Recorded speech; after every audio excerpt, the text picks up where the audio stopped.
Muito bem, senhoras e senhores, abramos as nossas Bíblias e Antigos Testamentos no livro de Cantares. Cantares de Salomão, Cântico dos Cânticos de Salomão. Cantares era um livro, já está se dizendo, para ser entoado, cantado, musicado. Cântico dos Cânticos de Salomão. Vamos abrir no capítulo de número 5.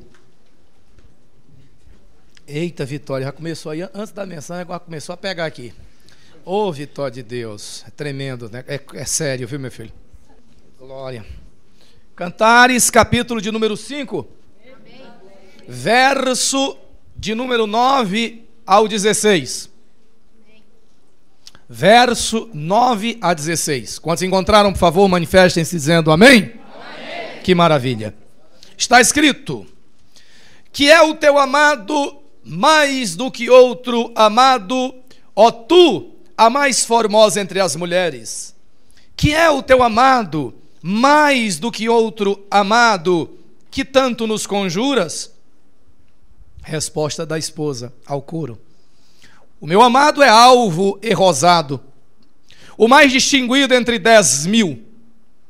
A sua cabeça é como ouro mais apurado, os seus cabelos cachos de palmeira são pretos como o corvo, os seus olhos são como das pombas, junto às correntes das águas, lavados em leite, postos em engaste. As suas faces são como um canteiro de bálsamo, como colina de ervas aromáticas. Os seus lábios são lírios que gotejam mirra preciosa. As suas mãos são cilindros de ouro embutidos de jacintos. O seu ventre como alvo marfim coberto de safiras. As suas pernas, colunas de mármore, assentadas em bases de ouro puro. O seu aspecto como o Líbano, esbelto como os cedros. O seu falar é muitíssimo doce. Sim, ele é totalmente desejável. Tal é o meu amado, tal o meu esposo. Vamos orar. Maravilhoso Deus e Pai, mais uma vez estamos aqui na tua augusta, majestosa, sacrossanta presença, para glorificar, para enaltecer, para proclamar, para bendizer o teu excelso e soberano nome. Eu quero lhe agradecer por todas as pessoas que vieram de cidades satélites, circunvizinhas, para estarem nesta noite aqui na Jerusalém, na Faculdade Teológica, também na tua casa, no teu santuário, em volta da tua mesa, diante do teu trono, em adoração.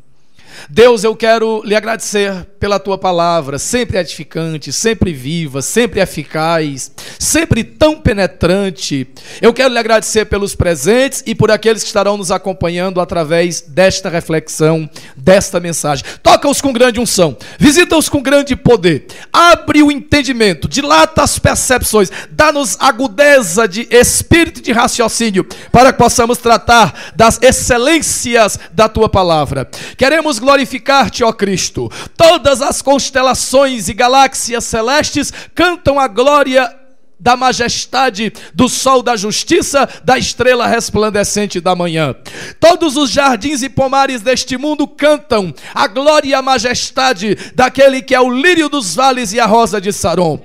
E todos os rebanhos, quer hajam nos céus ou na terra, estão submissos ao pastoreio e à providência divina do supremo pastor das ovelhas. Também todas as tropas e exércitos celestiais e a tua igreja na terra estão neste momento de prontidão para obedecer o comando, a voz de autoridade daquele que é o general que nunca perdeu batalha.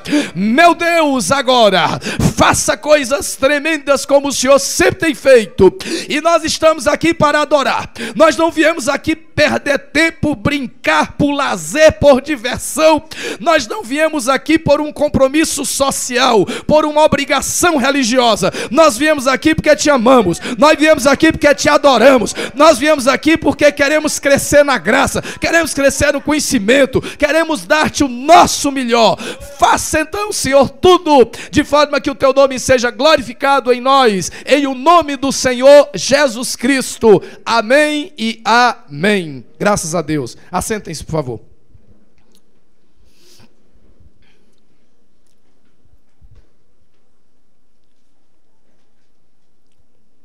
O livro de Cantares, em seu sentido primacial, em seu sentido básico, é um livro de amor, é um livro romântico e tem que ser visto também, respeitado esse prisma. Nós não podemos, às custas ou às expensas da espiritualização de textos, sacrificar o sentido pragmático, o sentido prático, o sentido original, o sentido imediato da Bíblia Sagrada. Temos que tratar a Bíblia com respeito. Então, o livro de Cantares foi um livro escrito de um homem para uma mulher, declarações de uma mulher para um homem, para celebrar a beleza do amor, a beleza da ternura, a beleza de um relacionamento. Mas é claro que Paulo diz em Romanos 15 que tudo que foi escrito para o nosso ensino. Assim sendo, nós encontramos aqui no livro de Cantares uma abundância de analogias, de símbolos, de ilustrações, de comparações tão grandes, em que estes casais acabam sendo figuras representativas da maior excelência para descrevermos o relacionamento entre Cristo e a sua igreja, a sua noiva amada. O coro das mulheres de Israel se aproximam da amada. Amada apaixonada, amada arrebatada de amor, amada perdidamente seduzida pelos encantos do seu noivo, do seu amado. E o coro das mulheres canta: me diga uma coisa, o que é o teu amado mais do que qualquer outro amado? Ó tu, a mais formosa entre as mulheres, a igreja. Que é o teu amado mais do que outro amado, que tanto nos conjuras? Na realidade, parafraseando esta declaração, seria: me diga uma coisa, por que é que tu amas o teu amado como nenhum amado é amado? Por que será que tu tens este desvelo, que tens este carinho, que tu tens esta admiração, que tu tens este arrebatamento apaixonado por este ser que tu chamas de teu amado? O que é que o teu amado tem que os outros não têm? Irmãos, estas palavras que fazem parte do coro das mulheres de Jerusalém podem estar nesta noite com muita propriedade nos lábios de budistas, islamistas, zoroastristas e tantos outros cultuadores de religiões e de líderes de filosofia. Se eles se aproximam de nós hoje à noite, de mim e de você, e se aproximam da igreja e entraram aqui, aquele está louvando a Jesus chorando, aquele outro está glorificando sorrindo, aquele outro bate palma, aquele outro fica em pé, há um hino para ele, a mensagem fala dele, tudo é para a glória dele, tudo é para a exaltação dele. E quando começam a perceber tudo isso, o que é que o teu amado tem? O que é que esse Jesus tem que os outros não têm? Esta é a vitalidade da expressão. O que é que esse Jesus tem que os outros não têm? Então permitam-me nesta noite, de uma forma muito singela, tentar falar para vocês, compartilhar com vocês, porque é que hoje eu sou um pregador do Evangelho do Reino de Deus, do Senhor Jesus Cristo. Por que é que hoje eu não estou pregando o budismo? Por que é que hoje eu não sou um partidário do shintoísmo? Por que é que hoje eu não estou proclamando o islamismo? Por que é que eu não estou seguindo o zoroastrismo? Por que é que eu hoje não estou seguindo o espiritismo? Por que é que eu estou pregando Jesus com tantos líderes, com tantas figuras importantes no cenário e no horizonte da história humana? Por que Jesus? Por que tanto amor? Por que tanta devoção? Por que tanta paixão? Por que tanto interesse? Por que tanto compromisso? O que é que ele tem que os outros não têm? O que é que esse Jesus dos crentes tem que os outros não têm? O que é que essa fé de vocês lhes assegura, lhes oferece, lhes proporciona, que as outras também não têm? Bom, a amada vai responder. E eu já vi alguns pregadores e pregadoras, dizendo que do versículo 10 ao versículo 16, que nós lemos aqui, jamais poderia se comparar isso a Jesus. Por quê? Porque, segundo essas pessoas, estes elementos que estão retratados do verso 10 ao verso 16, não se coadunam, não estão em harmonia, não estão em sintonia com aquela visão que João teve no capítulo 1 de Apocalipse com a pessoa de Jesus. Por exemplo, lá se diz que seu cabelo é branco como a neve, que seu cabelo é como o corvo, é preto como o cabelo de um corvo. E alguém diz, então não se pode utilizar isso aqui como sendo um retrato ou uma ilustração de Jesus. Mas claro que pode, como não? Posto que aqui do verso 10 ao verso 16, nós encontramos, assim, elementos de mistura, uma fotografia em partes do Cristo celeste e do Jesus terrestre, em parte do Cristo eterno e do Jesus do tempo, em parte do Cristo teológico e do Jesus histórico. Então nós encontramos aqui dentro traços tanto do Cristo no seu estado metafísico transcendente, quanto encontramos traços também do Jesus dentro da história, do tempo, da imanência divina, da encarnação. Então isso é muito claro. O que é que o teu amado tem que os outros não têm? Ela começa no verso 10 dizendo, o meu amado é alvo e é rosado. Ora, que coisa interessante, é alvo e é rosado. É alvo porque é puríssimo. É rosado porque tem sangue. Então já estamos vendo aqui duas coisas bonitas, preliminarmente, embora eu não vá parar por aqui. O objetivo não é esse texto só, o texto é só pretexto hoje, para irmos para outro canto.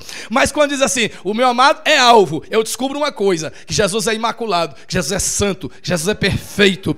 Agora, ele é rosado, e aí eu descubro que a vitalidade do sangue está presente na sua vida, em nossa vida, possibilitando a redenção da humanidade.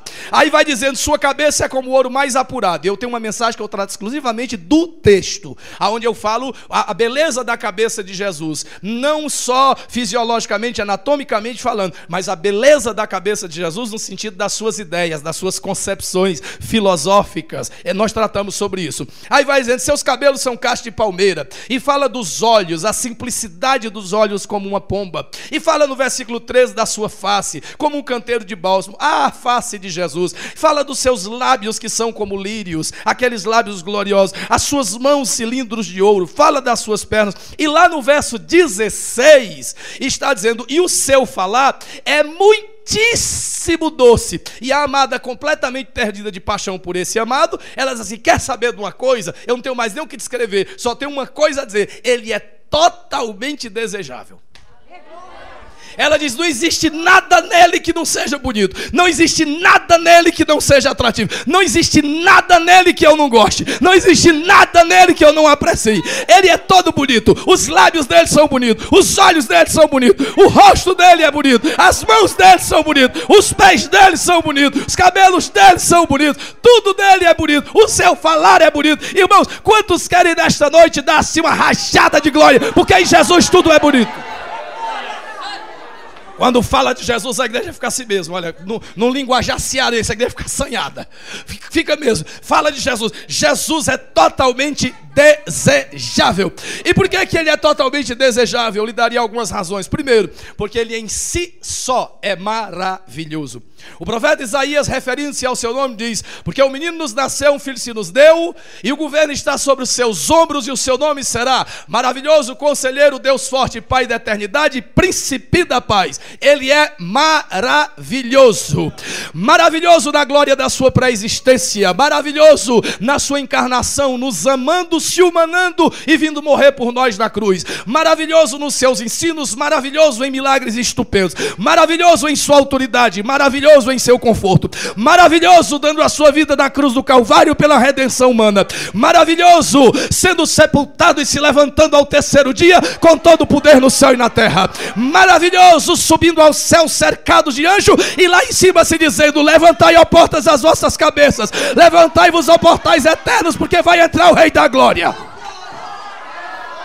Maravilhoso, intercedendo pela igreja à direita do Pai. Temos um sumo sacerdote por nós, intercede. Maravilhoso, retornando para buscar a sua igreja. Maravilhoso, nos introduzindo nas bodas do Cordeiro. Maravilhoso ontem, maravilhoso hoje, maravilhoso sempre, maravilhoso por toda a eternidade. Divino, santo, puro, eterno, inculpável, imaculado, sublime, glorioso. Estamos falando de Jesus e não podia ser outro. Maravilhoso porque ele veio do seio do Pai para o seio de uma mulher.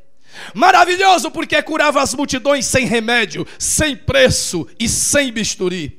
Maravilhoso porque nunca escreveu um livro. Contudo, nem todas as bibliotecas do mundo poderiam compor os volumes de livros escritos a seu respeito.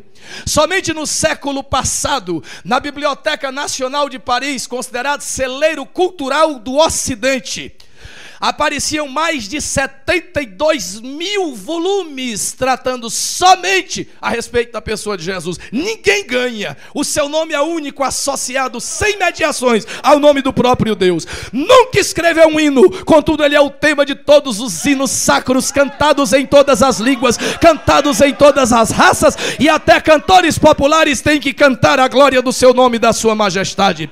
Ele nunca formou um exército, nunca chamou um soldado, nunca disparou um fuzil, nunca disparou um canhão, mas nenhum comandante em toda a história humana teve tantos soldados ao seu serviço que vencem os adversários sem disparar um só tiro.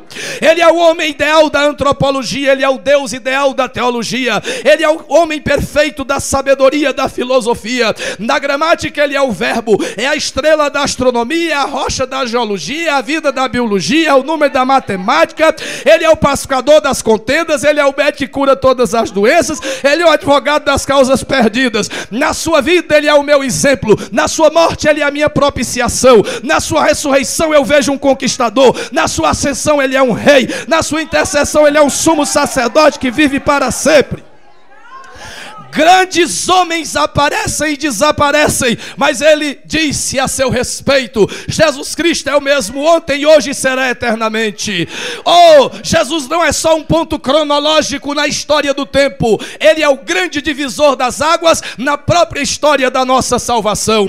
Herodes não pôde matá-lo, Satanás não pôde vencê-lo, o sepulcro não pôde retê-lo em suas garras. Ele é o guerreiro mais forte do que Sansão, ele é o comandante mais poderoso do que Josué, ele é o líder maior do que Moisés, ele é o mestre mais sábio que Salomão, ele é o rei maior do que Davi, ele é o profeta maior que Elias e João Batista, ele é o amigo mais chegado do que Jonatas. Que é o teu amado mais do que outro amado que tu tanto conjuras? O meu amado nasceu como ninguém nasceu. Ora, de onde veio o Buda Siddhartha Gautama? Um coito normal, uma mulher se juntar, nasceu Buda. E de onde é que veio o Maomé? Foi uma copulação, coisa puramente biológica. E assim entraram todos os homens no planeta pelas vias convencionais, carne e sangue. Mas ele não, nasceu como ninguém nasceu.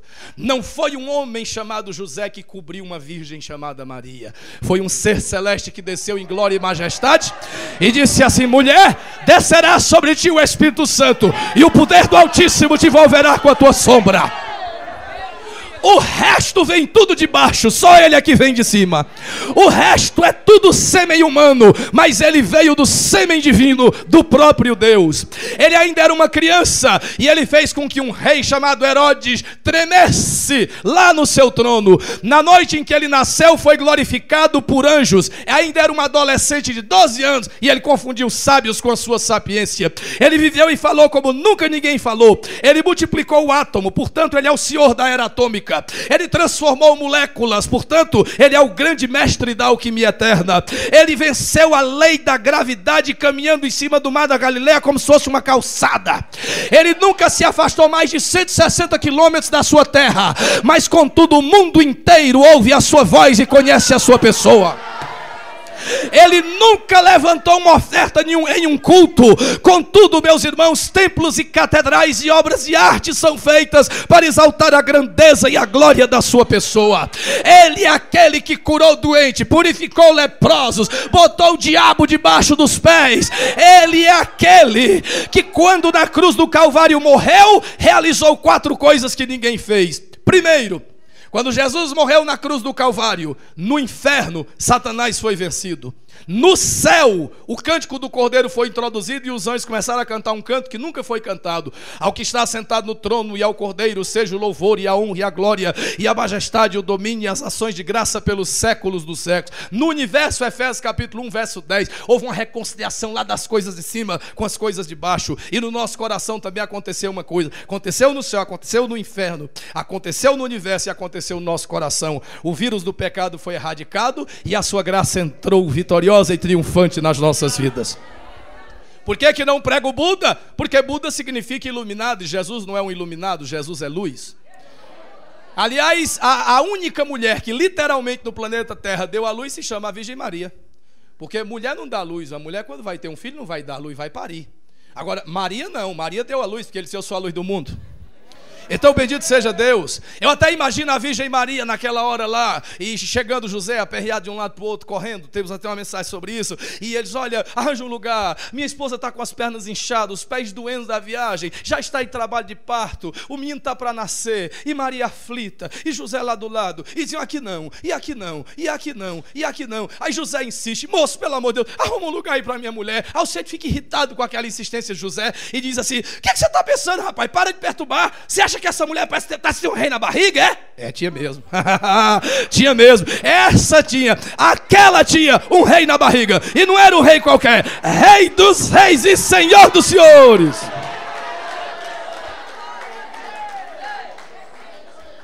Não tem como não falar de Jesus. Até os chamados mitólogos e aqueles críticos que negam certas realidades transcendentes de Cristo acabam tendo que se render a outros encantos que existem dele. Por exemplo, o Paul Louis Couchot, ele negou a existência histórica de Jesus. Ele chegou a negar a existência histórica de Jesus, mas ele teve que afirmar o seguinte: na mente dos homens, no mundo ideal que existe nos cérebros, Jesus é incomensurável. As suas proporções estão fora de toda comparação.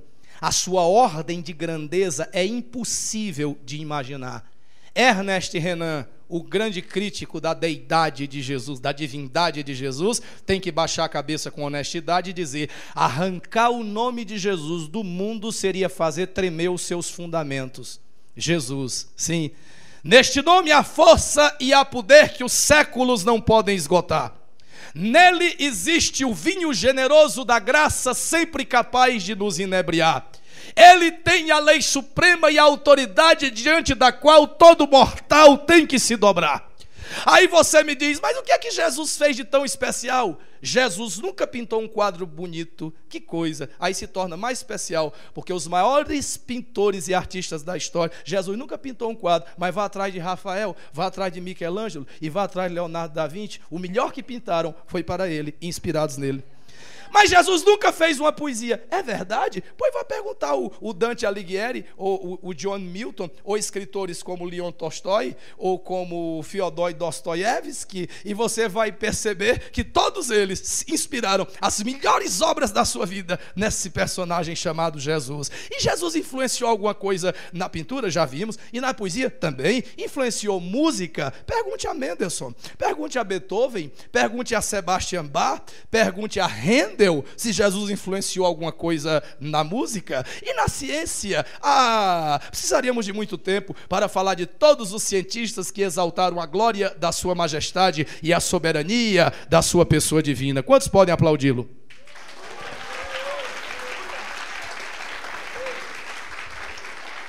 Que é o teu amado mais do que outro amado, ó tu igreja que tanto estimas e o conjuras. Sabe o que é que Jesus tem que os outros também não podem ter? Vamos começar. Jesus pode fazer o que ninguém faz. Deus forma o homem, aí vem o pecado, deforma. Aí vem a escola, informa. Aí chega Jesus, transforma.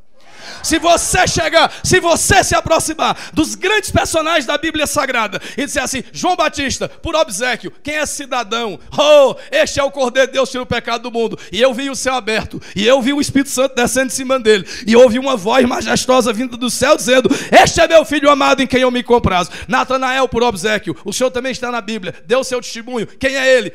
Deixa-me lhe dizer, curtinho, 3 palavras: Rei de Israel. Zacarias, quem é ele? Você fechou o cano do Antigo Testamento? Fala alguma coisa sobre ele. Ele é o sol nascente das alturas. Maria, e ele quem é? É meu Salvador. Samaritanos, vocês já o conheceram? Sim, a mulher nos levou até lá e trouxe ele também até nós. E quem é ele? Ele é verdadeiramente o Salvador do mundo. Ô Paulo, quem é ele? Grande gigante Paulo. Ou ele é aquele no qual todas as coisas subsistem, o primogênito de toda a criação, porque aprove a Deus que nele residisse toda a plenitude da divindade. Pedro, por favor, dê o seu testemunho. Quem é ele? Oh, ele é o Cristo, Filho do Deus vivo. Escrito aos Hebreus, quem é ele? Oh, ele é o sumo sacerdote santo, inculpável, sem mácula, separado dos pecadores e feito mais alto que os céus. João, quem é ele? Oh, ele é a propiciação pelos nossos pecados e não somente pelos nossos, mas ainda do mundo inteiro. Olha, vamos deixar as mortalidades de lado, vamos falar ali com o pai. Pai, quem é ele? Este é meu filho amado em quem eu me comprazo. Agora procure qualquer anjo no céu que eles vão dizer quem é ele. Ele é alfa e ômega, primeiro e último, princípio e fim, e rei dos reis e senhor dos senhores. Rei dos reis, senhor dos senhores. Sinceramente, o mundo teria sobrevivido se Maomé não tivesse existido. O mundo teria chegado até aqui sem Buda. O mundo ainda estaria existindo sem Confúcio e Lao Tse. Mas o mundo não seria mundo sem Jesus. É por isso que um dia Pedro disse assim: Senhor, para quem iremos? Só tu tens as palavras de vida eterna. Onde estão as respostas que o mundo precisa? Alguém está procurando na mitologia grega ou nos clássicos filósofos. Mas pense bem, porque os ensinos de Sócrates, de Platão, de Diógenes, de Epicuro, de Zenon foram incapazes de salvar a Grécia da ruína. E tudo o que existe hoje em dia são cinzas. Os ensinos de Maomé e Confúcio jamais foram suficientes para arrancar o povo que os adoram e reverenciam da miséria e do fetichismo. A voz de Atenas, mãe das artes e das letras, com seu areópago silenciou para sempre. Roma, com todo o seu poderio bélico, direito e leis, virou pó da história. Mas o Nazareno diz: passarão os céus e passarão a terra, mas as minhas palavras não hão de passar. Aleluia!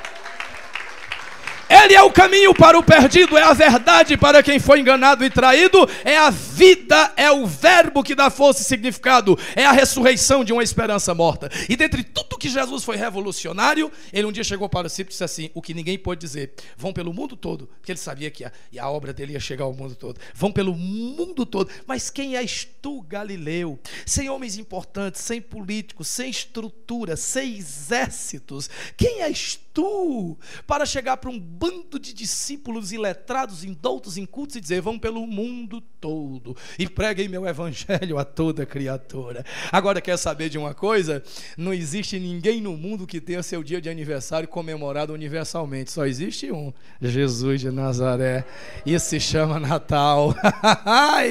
Lá no capítulo 15, verso 5 de João, ele está dizendo uma coisa: sem mim vós nada podeis fazer. Não te engana com estes títulos universitários, não te engana com aquelas reservas financeiras que tu tens, não te engana com essa beleza que você está se estribando nela e achando que é isso aí que vai assegurar o seu futuro. Não venha dependendo do seu braço e da carne mortal. Sem ele você não vai fazer nada de permanente. Sem ele você vai passar pela vida, como disse o Mário Branco, o grande poeta, que sem ele, sem Jesus, nós somos nada mais do que uma sílaba sem voz, uma sombra vazia, uma harpa sem música, um braço que não se move. Nós somos um punhado de cinzas que o próprio vento despreza. Sem ele, a esperança dos profetas havia morrido. Sem ele, não teríamos hoje o Novo Testamento em nossa mão. Sem ele, não teríamos consolação, não haveriam igrejas. Sem ele, os enfermos estariam sem esperança de cura. Sem ele, os cativos estariam sem libertação. Sem ele, aos nossos amados que partiram dessa vida, teríamos que dizer adeus para sempre, porque nunca mais teríamos esperança de revê-los. Sem ele, o véu do santuário ainda estaria lá e o céu ainda estaria fechado. Sem ele, Pedro morreria como mais um pescador perdido. Sem ele, Paulo seria um anônimo rodapé da história, morreria como fariseu e hoje não teríamos nem a cidade de São Paulo. Sem ele, Maria seria mais uma Maria no meio de milhões de anônimas Marias na história.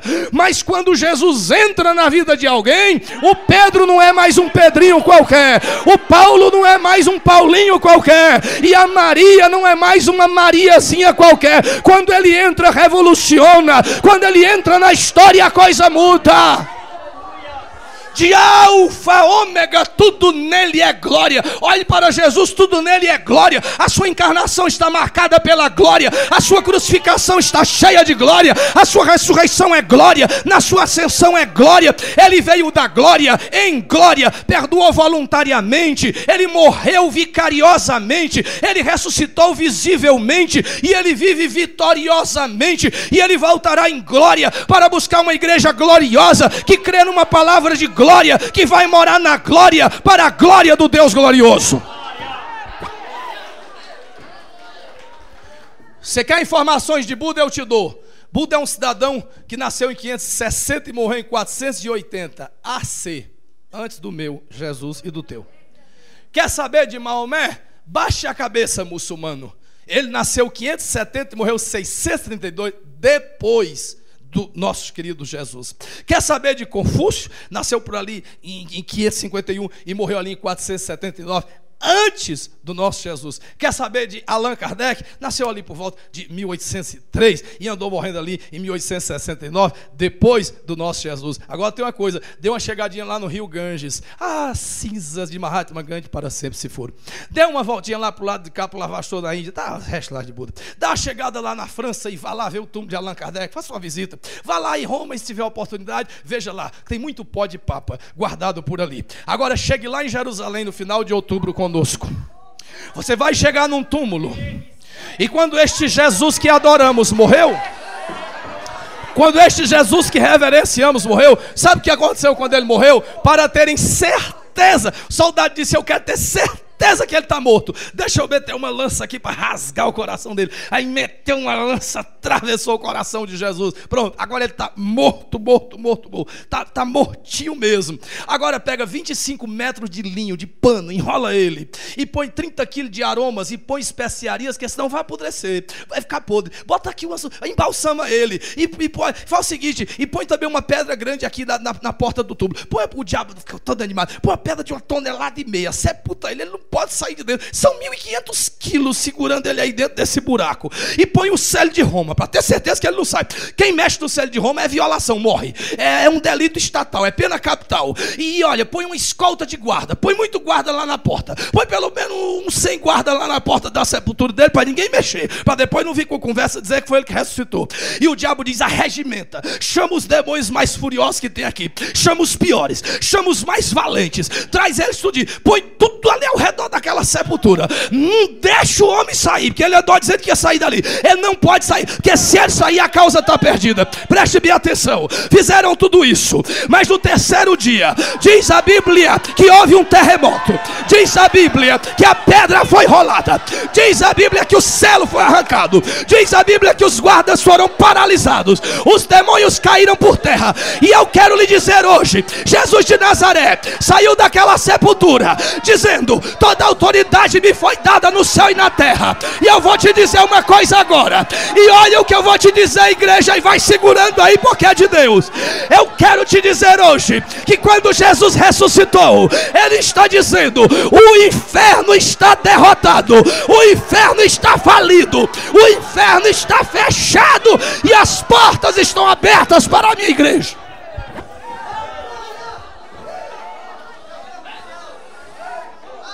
Que é isso aqui, Jesus?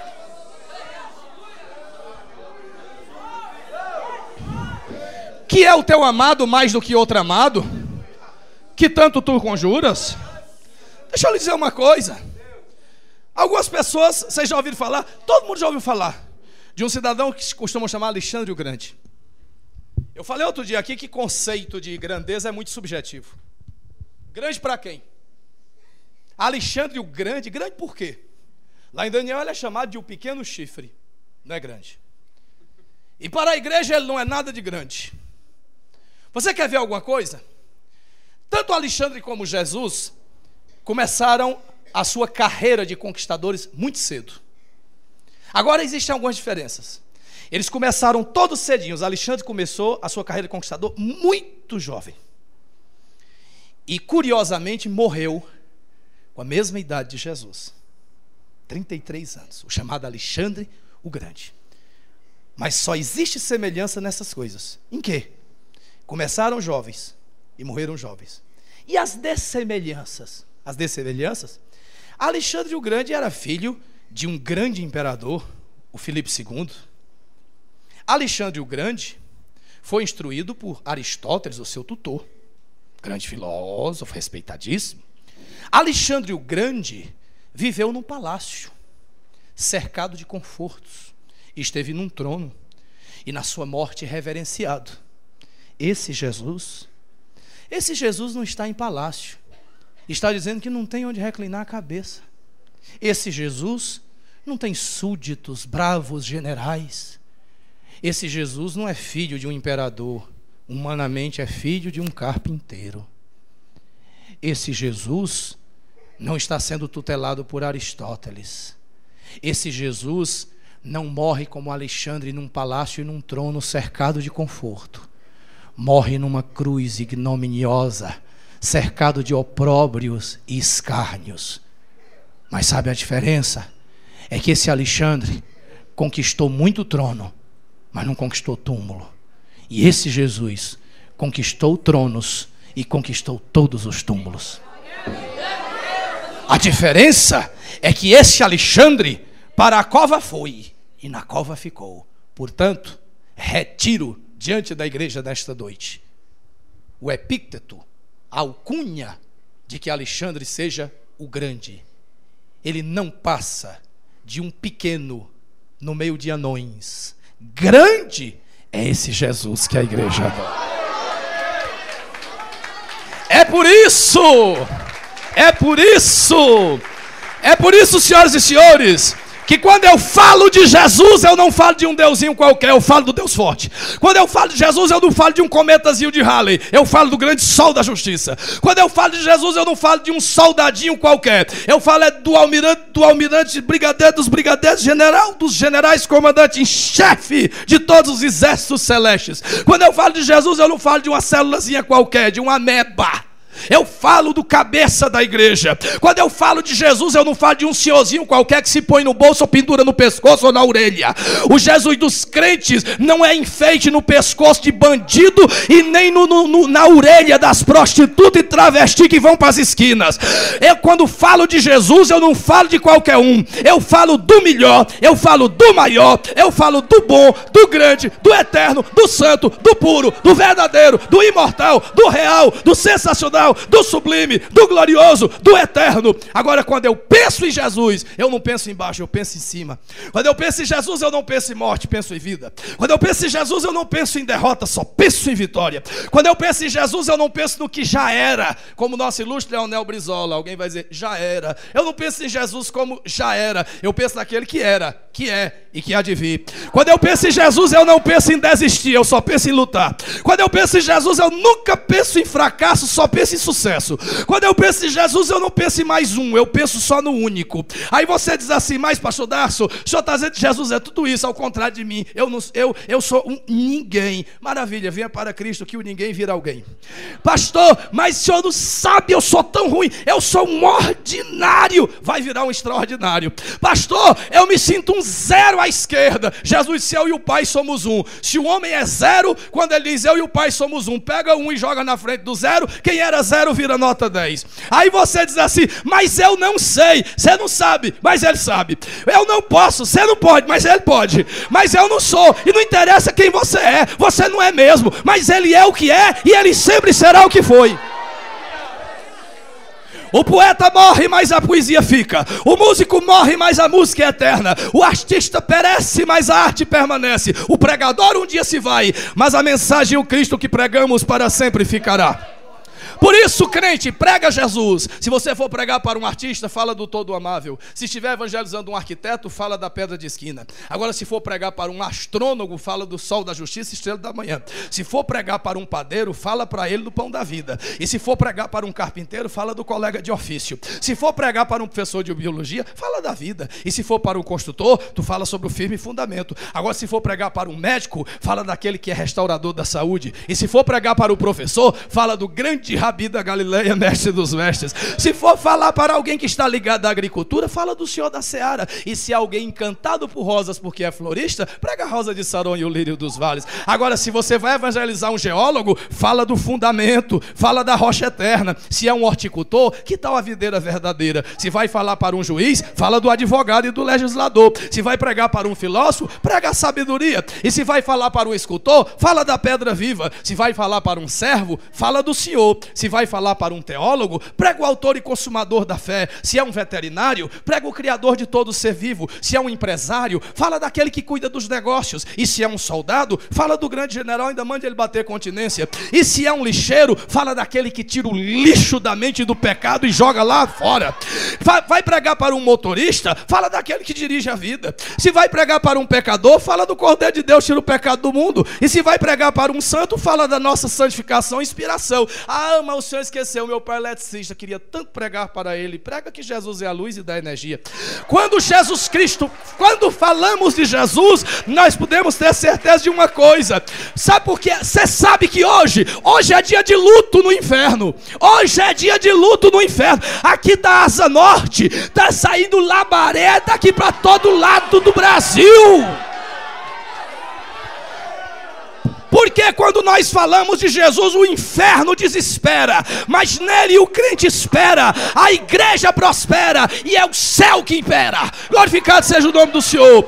Levante a sua mão para o céu e saiba de uma coisa: nós cremos naquele que é redentor, advogado, poderoso, alfa e ômega, apóstolo da nossa confissão, braço do Senhor, autor e consumador da fé, autor de eterna salvação, princípio da criação de Deus, Filho amado, bendito e único Rei, renovo da justiça, pão da vida, consolação de Israel, Criador, sono ao centro das alturas, bom pastor, herdeiro de tudo, santo de Deus, Emanuel, precursor, primogênito, primeiro e último, Deus bendito, Rei dos reis, Rei dos judeus, Rei de Israel, Rei das nações, Rei da glória, Rei dos anjos, Senhor dos senhores, mensageiro da paz, Messias, Deus poderoso, vencedor, Filho unigênito, Deus poderoso, Príncipe dos príncipes, Príncipe da vida, Príncipe da paz, Profeta, ressurreição, rocha, rosa, sarão, semente da mulher, fonte de água viva, pastor e bicho das nossas almas. Esse Jesus é Rei dos reis e é Senhor dos senhores. Quantos podem glorificá-lo?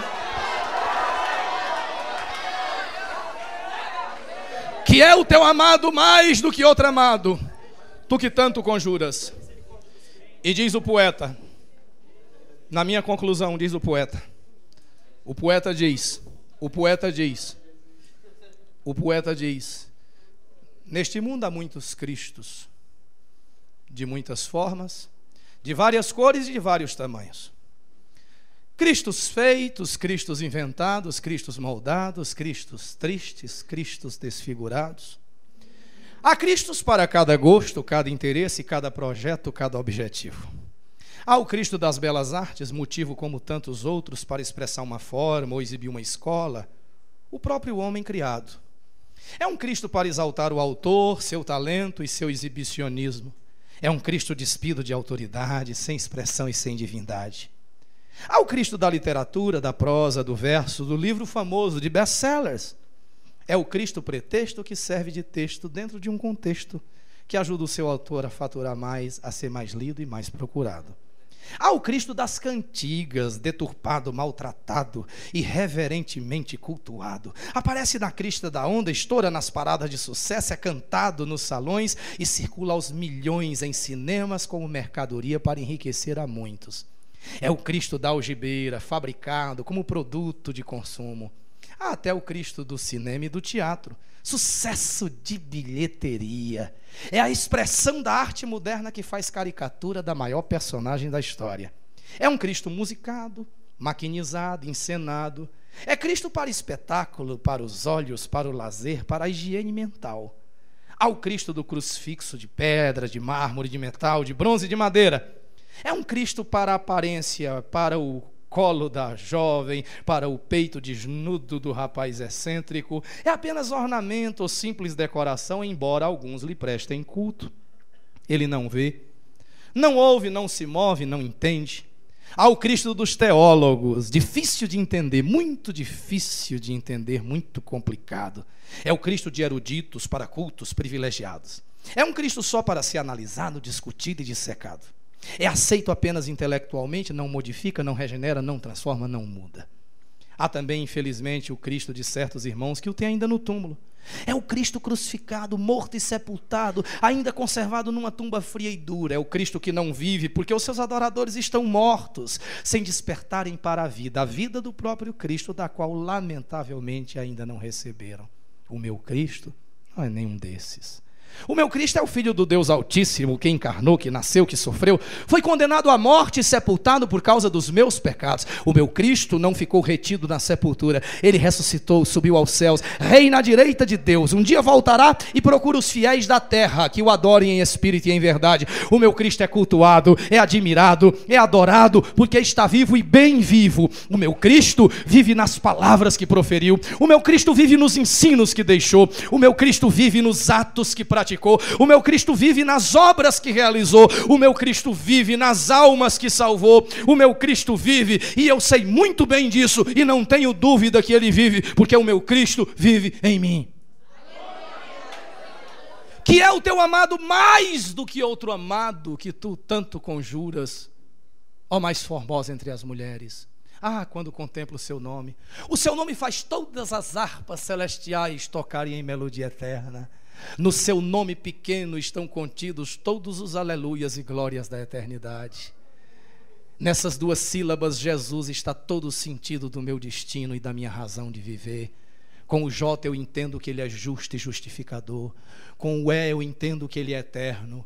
Com o S eu sei que ele é Senhor. Com o U eu sei que ele é único. E com o último S, é o S do meu Salvador. Jesus, o nome mais lindo, mais sublime. Jesus, o amado, o adorado, o reverenciado, hoje por nós e o será por toda a eternidade. Quantos podem aplaudi-lo de pé?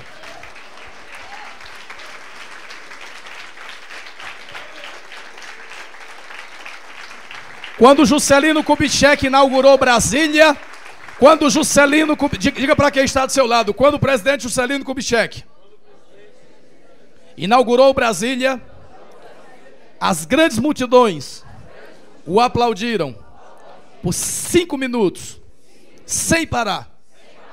Nós não precisamos de 5 minutos. Em 1 minuto, resumiremos todos os aplausos da nossa gratidão àquele que...